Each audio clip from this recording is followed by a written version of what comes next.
ہم اپنے YouTube channel پر آپ دوستوں کو خوش آمدید کہتے ہیں۔ آج آپ دوستوں کے لیے حکایت سعدی میں سے ایک مشہور حکایت لے کر حاضر ہوئے ہیں، جس کا عنوان ہے بچھو اور بد فطرت شخص۔ دونوں کی فطرت ملتی جلتی ہے۔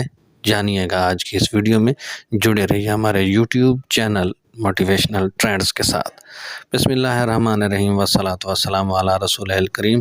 السلام علیکم۔ میں امید کرتا ہوں کہ آپ سب دوست خیریت سے ہوں گے اور زندگی کی حقیقی خوشیوں سے لطف اندوز ہو رہے ہوں گے۔ حضرت سعدی فرماتے ہیں، میں نے کسی کتاب میں پڑھا تھا کہ بچھوؤں کی پیدائش عام جانوروں کی طرح نہیں ہوتی۔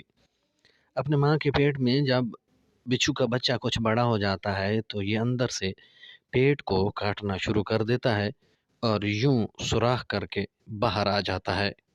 میں نے یہ بات ایک دانا کے سامنے بیان کی تو انہوں نے فرمایا، میں سمجھتا ہوں کہ یہ بات درست ہی ہوگی، کیونکہ بچھو کی فطرت اور عادت پر غور کیا جائے تو یہ بات سمجھ میں آتی ہے کہ اس نے اپنی زندگی کے پہلے دن سے ہی برائی ہی کی ہوگی۔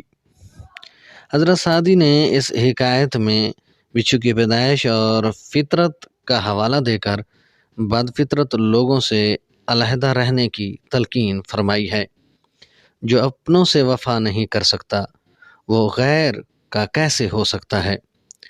اس لیے اس حکایت سے ہمیں یہ بات سمجھ آتی ہے کہ جو شخص اپنوں کے ساتھ وفا نہیں کر سکتا وہ کسی اور کا کیسے ہو سکتا ہے، اور یہی بچھو کی فطرت اور بد فطرت لوگوں کی خاصیت ہے۔ اب تک کے لیے اتنا ہی۔ ویڈیو پسند آئے تو لائک کیجئے گا، شیئر کیجئے گا اور کومنٹ سیکشن میں جا کر اپنی رائے سے ضرور آگاہ کیجئے گا۔